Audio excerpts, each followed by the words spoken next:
Claudia y Gerardo, les saludamos. Hola Claudia, hola Gerardo, muchas gracias por la invitación. Muchas gracias a usted. A ver, hagamos como una barrida general de lo que implica este plan de reconstrucción que ayer finalmente el presidente lo firma, llega al Congreso, llega con suma urgencia. Es un tema bien importante porque tiene, ¿no es cierto?, 15 días de plazo para poder avanzar.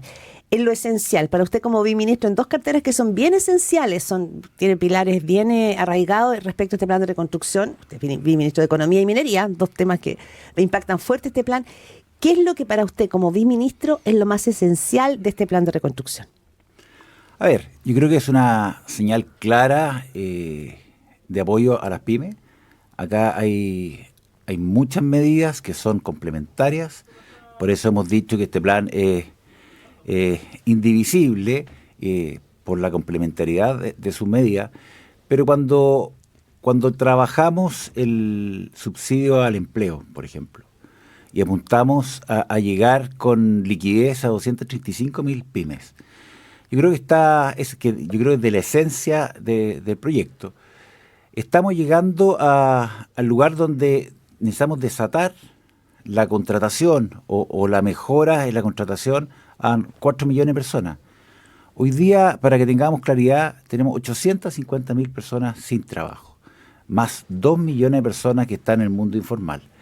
Esas 850.000 personas son la suma de la población de Iquique, Alto Hospicio, Talca, Puerto Montt. Es mucha gente. Uh-huh.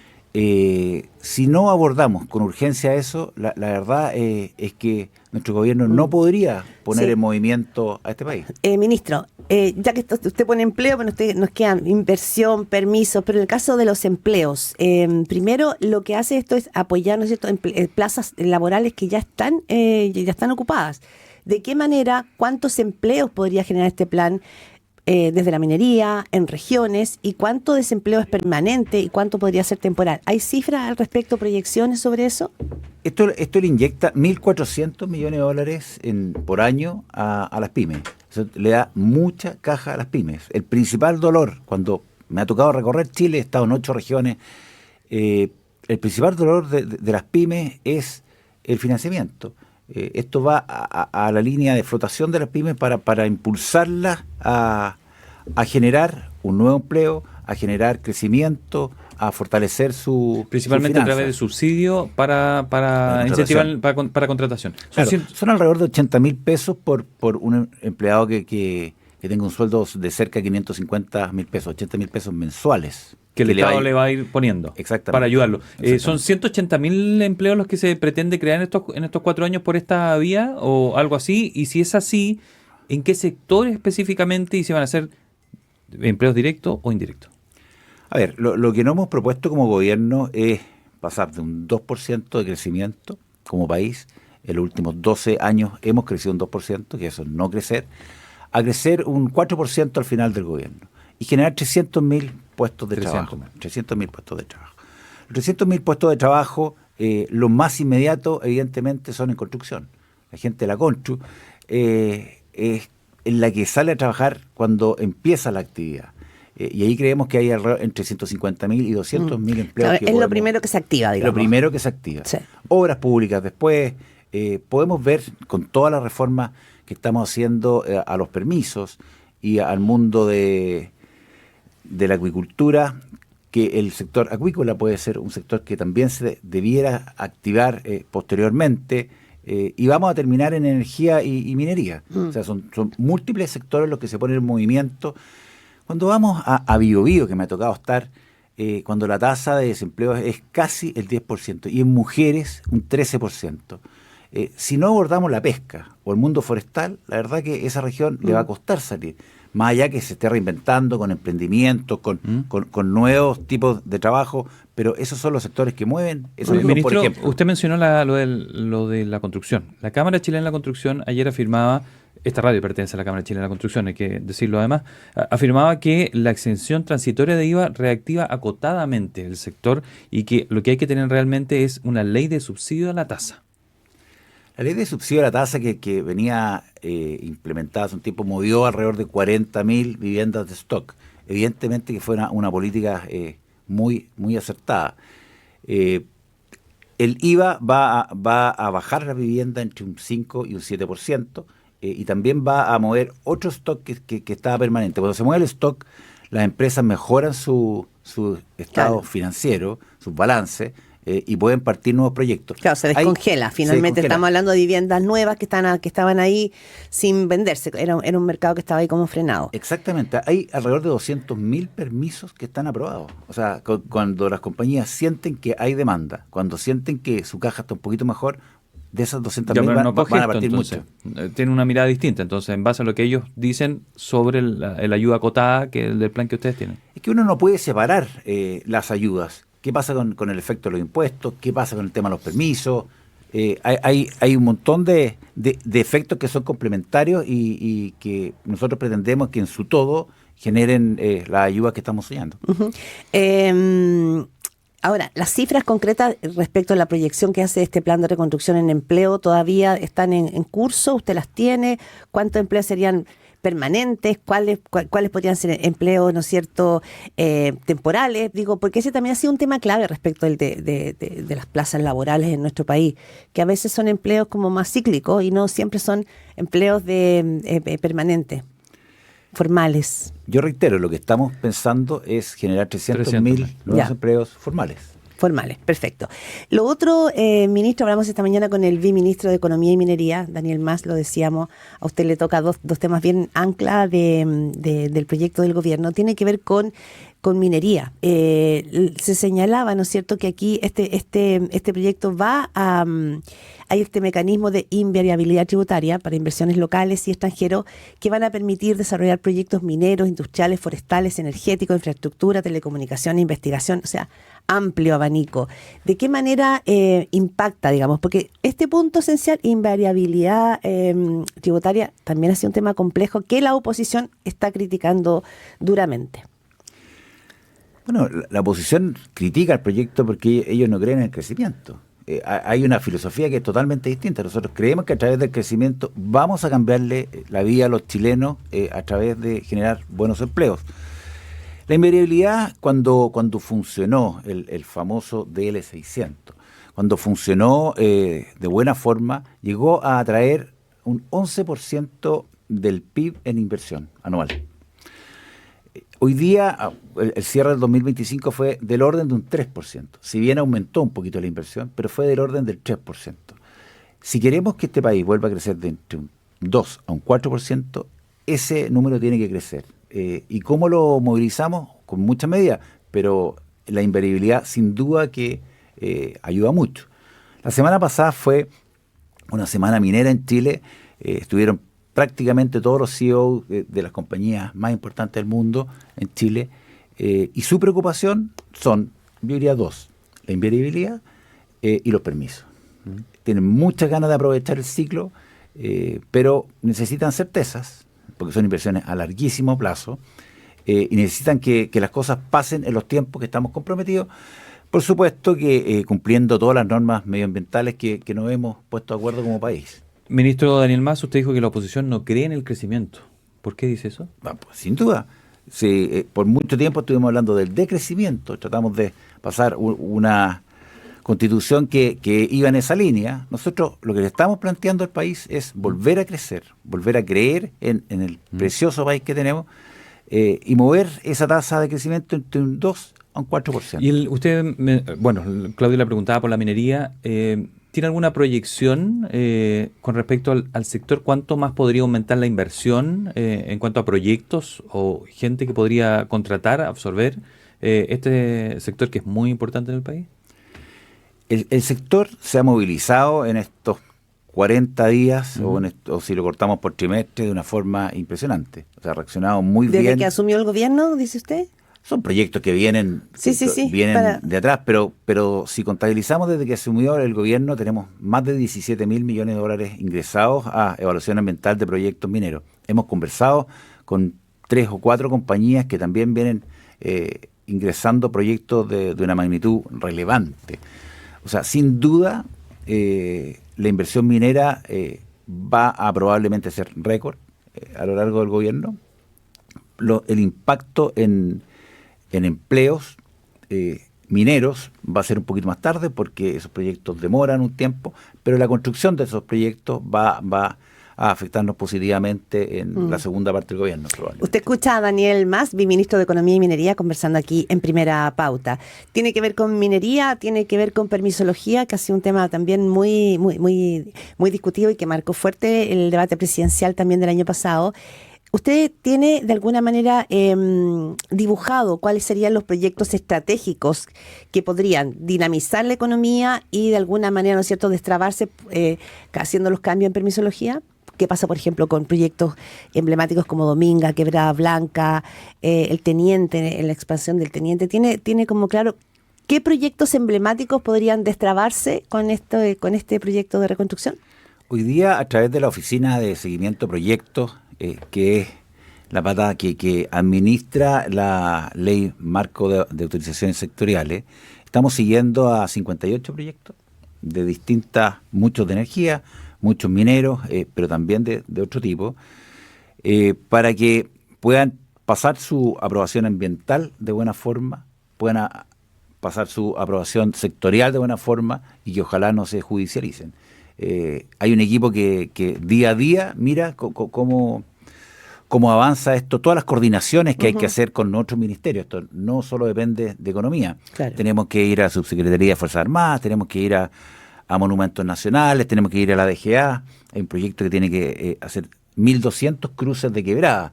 Eso es una pega gigantesca para la DGA. Bueno, estamos trabajando con el CENIA para apoyarlos con un sistema vía tecnología que facilite todo ese trabajo. Ministro Daniel Mas, Codelco está dentro de todo este ejercicio de lo que hablábamos recién. ¿Es para usted una empresa ineficiente y es válido quienes han dicho que se está evaluando la privatización para hacerla más eficiente? A ver, Codelco es una gran empresa, una empresa que le pertenece a todos los chilenos. Trabajan directamente 15.000 trabajadores y alrededor de 60.000 adicionales. Mueve una zona o tiene influencias en una zona muy relevante de nuestro país. Es una compañía que tiene desafíos, sin duda, en la seguridad, tiene desafíos en producción, tiene desafíos en fortificar su balance. Viene trabajando, invirtiendo mucho dinero en los últimos años para habilitar 2 o 3 proyectos que son claves. Y lamentablemente esos proyectos se han tardado mucho más de la cuenta y han costado mucho más plata y no han entrado en producción. Estaríamos hablando probablemente en otro tono de Codelco si Codelco hubiera cumplido estar produciendo 1.700.000 toneladas. Pero lamentablemente hoy día estamos entre 1.300.000 y 400.000, siendo que hace 5 años llegamos a producir 1.800.000. Pues no me ha respondido la pregunta. Si es que está en la mesa con el objetivo de hacerla más eficiente, privatizar Codelco. No hemos conversado, no es un resorte de este ministro. Alguna parte de venta de activos depende del gobierno corporativo de Codelco, otra parte depende del poder legislativo. O sea, hay que pedir autorizaciones y lo verá el gobierno corporativo. Pero para usted, como viceministro, Codelco es un punto de preocupación. ¿Y por qué se lo planteó? La opinión pública, todos vimos, ¿no es cierto?, el tenso encuentro que hubo entre Máximo Pacheco, el actual ministro de Hacienda, Jorge Quiroz, y usted mismo, en que evidentemente hay una mirada crítica de ustedes respecto de cómo ha gestionado Máximo Pacheco Codelco, y él, ¿no es cierto?, señalando que Codelco no está en crisis. Entonces, frente a la ciudadanía, para entender el porqué de este choque de miradas, ¿usted es partidario de que Codelco pudiese privatizar una parte en la línea, digamos, de hacer más eficiente a ojos del actual gobierno? A ver, lo primero, yo no encuentro que haya sido tenso. ¿No? A mí me ha tocado estar en muchas juntas de accionistas que de verdad han sido tensas. Esta llegamos con distintas miradas, siempre la mirada del controlador puede ser una mirada un poquito más crítica que el que le toca administrar. Codelco ha avanzado y en la mano del presidente que viene saliendo, avanzó muchísimo en trabajar colaborativamente y en asociaciones con privados. Y es una forma que se ha ido instalando en Codelco, en la que nosotros estamos súper de acuerdo. Bueno, Máximo Pacheco viene de ser una persona que ha gerenteado, ¿no es cierto?, empresas mineras de altísimo nivel y transnacionales. O sea, no es una pieza política netamente, sino que tenía experiencia en esa área. Sí. ¿No es cierto? En ese sentido, digamos, calza probablemente con esa proyección. Pero usted sí considera que tiene poca autocrítica, como le dijo el ministro Quirós. De la exposición se escuchaba poca autocrítica. Entonces, podría entenderse, o se subentiende esto, que lo de Codelco es un problema de modelo o de gestión. Yo diría que hay un problema de gestión relevante. Las minas son viejas, han ido agotando su ley, extraer el mineral cada día es más caro, y tenemos que generar, tiene un tamaño también de operación que es gigantesco, tiene realidades distintas en los distintos distritos, es una compañía grande que tiene un montón de desafíos que hay que abordarlo. Lo primero que hay que hacer en Codelco, que es lo que estamos haciendo en el gobierno, es controlar los costos. O sea, tenemos un problema que estamos financiando proyectos sin tener los ingresos adecuados. Entonces ahí hay un tema que hay que mirar con cierta urgencia, tal como lo estamos haciendo en el gobierno. Ya, o sea, más bien hacer unos recortes. ¿Y usted tiene claridad respecto de dónde habría que hacer ese ajuste? No, eso le toca al gobierno corporativo. Tienen miles de equipos. Ministro, permíteme, solo porque así habríamos hablado de minería, ¿no es cierto? En este plan de reconstrucción está minería, está inversiones, pero también está el tema medioambiental, que siempre es un tema muy sensible. Varios ministros han dicho no podemos frenar una inversión por una arañita, por una araña, un pingüino, etcétera. Si hay que apurar proyectos y es importante, ¿no es cierto?, superar las trabas de la permisología, ¿cuál va a ser el criterio medioambiental? ¿De qué manera se van a agilizar los proyectos sin bajar el estándar medioambiental? Cumpliendo la ley. Hoy día nos hemos puesto de acuerdo como país y el valor que tiene el país o uno de los sustentos es la normativa medioambiental que tiene. Los proyectos mineros son fundamentales que sean sostenibles. Pero lo que pasa es que cuando nos metemos en la normativa y una repartición tiene que en 6 meses aprobar un permiso y se demora 50 meses, eso no tiene sentido. Entonces lo que estamos tratando de hacer es, cumpliendo la normativa que tenemos, es llevándolo a la ley. Si cumpliendo la ley después necesitamos ser más competitivos, bueno, le daremos otra mirada, pero primero tratemos de llevarlo a normalizar esta situación. ¿Y cómo lo estamos haciendo?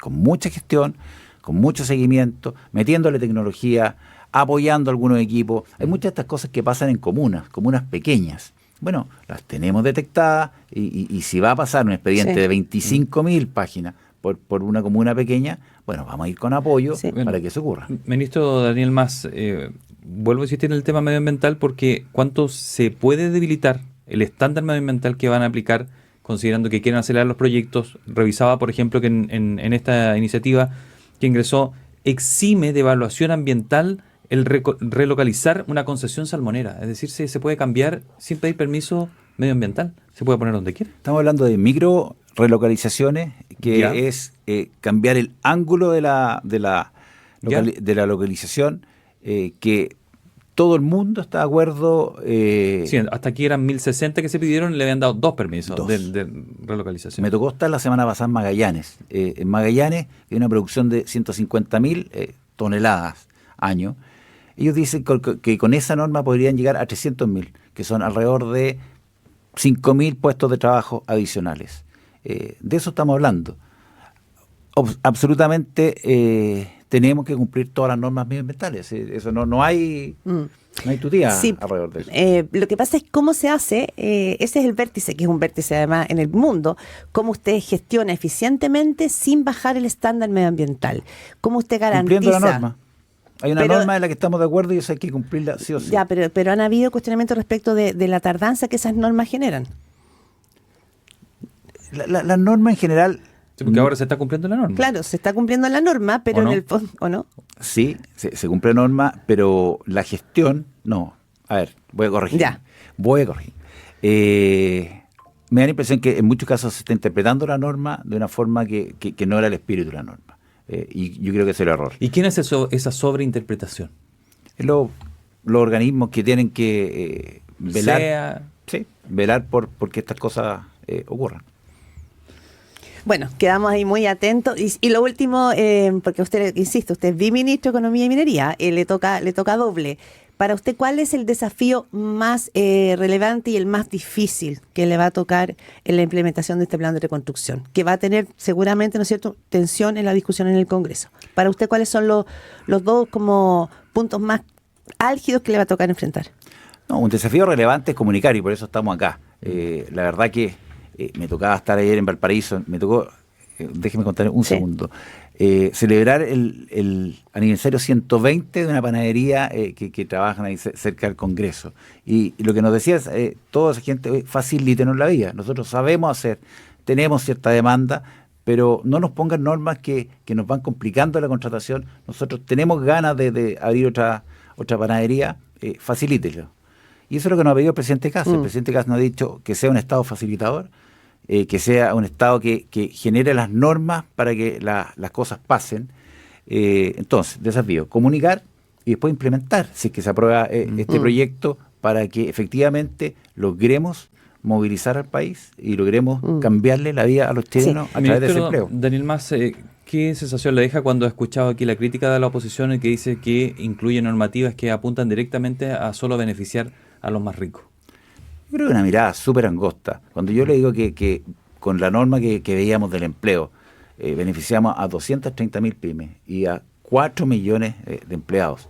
Cuando usted recorre el país y habla con empresas grandes, chicas, medianas, con asociaciones de pymes, la verdad que lo que están esperando son cosas así. Ahora, solo un punto, ministro. Juan Pablo Suet, el presidente de la multigremial, digamos, de las pymes, hace 2 días fue durísimo. Consideraba que este proyecto de reconstrucción nacional era injusto, que se estaba... esto no lo dijo alguien de la izquierda, lo decía Juan Pablo Suet, que le parecía injusto que las pymes iban a tener que pagar la cuenta mientras se le bajaba el impuesto a los más ricos. Vimos que ayer no se tuvo un ajuste en eso, un guiño del proyecto a las pymes, pero las críticas principales venían de una figura que representa a las pymes. No voy a entrar en polémica con Juan Pablo, me he juntado con muchas asociaciones no, pero no, más allá de entrar en polémica, ministro, lo importante es saber qué le responde, porque estamos hablando de un punto, no. Claro, porque él dice, no puedes bajarle los impuestos a las grandes empresas a costa de subir el impuesto a los emprendedores. Es que eso es un error gigantesco, porque no se está bajando el impuesto a las grandes empresas con el costo de las pequeñas empresas. Acá le estamos bajando el impuesto a todas las empresas, buscando crecimiento, buscando empleo, cambiarle la vida a los chilenos. Y el otro punto en el que se ha anclado la oposición para las críticas, uno era lo de los ricos que le decía, y lo otro el pago de contribuciones. Usted tiene un alto patrimonio y no pagaría contribuciones por su casa. ¿Le parece adecuado eso? Esta es una medida que beneficia a un montón de gente. El eje no es entre ricos y no ricos. Esto es adultos mayores o no. Los adultos mayores, tengan o no patrimonio, van a verse beneficiados con esta exención, y me parece adecuado. Ahora, no es la mayoría, digamos, de las personas, de adultos mayores en este caso, digo, porque también el reclamo de parte de municipios que van a dejar de percibir. O sea, el ingreso son probablemente comunas más privilegiadas las que van a tener acceso a esta exención de contribuciones. No son los sectores vulnerables o los sectores medios más bajos. Ahí no pagan alto precio por contribuciones. En el paquete de medidas estamos tratando de tocar a mucha gente. Esto está anichado para el grupo que son adultos mayores. No son solo adultos mayores ricos, sino podrían pagar las contribuciones. Son adultos mayores que por alguna razón parecen ricos, pero han estado empobrecidos en su vida. Estamos apuntando a las pymes, estamos apuntando a una serie de medidas también que mueven regiones. Es un paquete que es bien complementario. Ministro, para terminar por mi parte, agradecido su disposición. Si es que se aprobara en junio, porque eso es lo que espera el ministro Quirós, se aprobara el proyecto en junio, ¿cuándo usted cree que ya podría haber movimiento, por ejemplo, en el empleo, que es una de las de lo que más importa, ¿no? Que aparezca, aumente el empleo. ¿Cuánto? Este año mismo tendría ya un impacto y qué porcentaje. Lo que estamos buscando es que a final de año tenga algún impacto en el empleo, pero para eso tenemos que desatar todos los nudos que tenemos en construcción, en obras públicas y todos los proyectos que le he mencionado. 7:58. Me hubiese gustado más profundizar en Dominga, si para usted Dominga cristaliza un caso emblemático en los temas de permisología o no. Hay varios casos emblemáticos. Ya, pero ¿usted quisiera avanzar en casos emblemáticos primero? No, estamos avanzando en desanudar un montón de problemas que tenemos. Después ¿Cuál es el peor ejemplo de lo que usted considera que no se debe hacer para evitar el crecimiento de lo que ha visto hasta aquí? No, tenemos el Hospital de la Unión, que está hace 5 años parado, que es un ejemplo que es icónico, pero hay muchos de esos ejemplos, lamentablemente, y que el costo lo pagan los chilenos de a pie. Ministro Mas, Daniel muchas gracias. Mas.